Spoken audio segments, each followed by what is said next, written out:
Hi అండి. మనం ఈ ఉగాది పచ్చడి ఎలా చేసుకోవాలో వీడియోలోకి వెళ్ళి చూసేద్దాం రండి. మనం ఉగాది పచ్చడి కోసం ముందుగా ఒక గిన్నె తీసుకొని ఒక నిమ్మకాయ సైజు అంతా, పెద్ద నిమ్మకాయ సైజు అంతా చింతపండు తీసుకున్నామండి. ఈ చింతపండుని కొన్ని వాటర్ పోసుకొని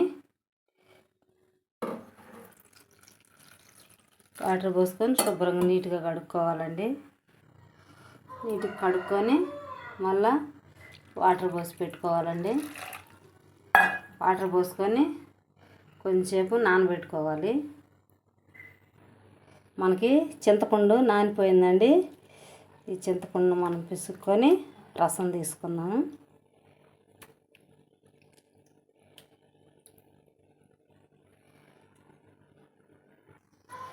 మన చింతపండు పులుసు కలిపి తీసుకున్నామండి. ఈ మోతాజులో సరిపోతుంది. ఇట్లా ఉంటే బాగుంటుంది. ఇప్పుడు మనము ఒక కప్పు కొబ్బరి ముక్కలండి వేసేసుకున్నాం. ఒక అరకప్పు పచ్చి మామిడికాయ ముక్కలు వేసేసుకుందామండి.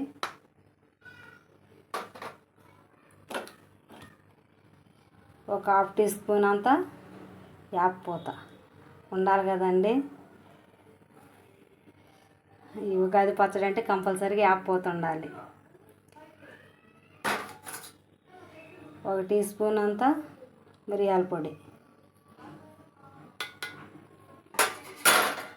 ఇవన్నీ వేసుకొని మంచిగా కలుపుకున్నామండి.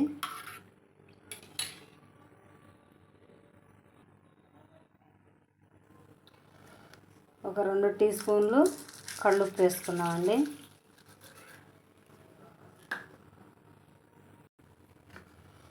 ఒక 2-3 టీ స్పూన్లు బెల్లం తురుము వేసుకున్నామండి. ఇవన్నీ మంచిగా కలిపి పెట్టుకోవాలి. ఉప్పు బెల్లం కరిగితే చాలు. అయిపోయిందండి. ఇంతే ఉగాది పచ్చడి. మన ఉగాది పచ్చడి రెడీ అయిపోయిందండి. చాలా సింపుల్గా ఈజీగా చేసుకోవచ్చండి.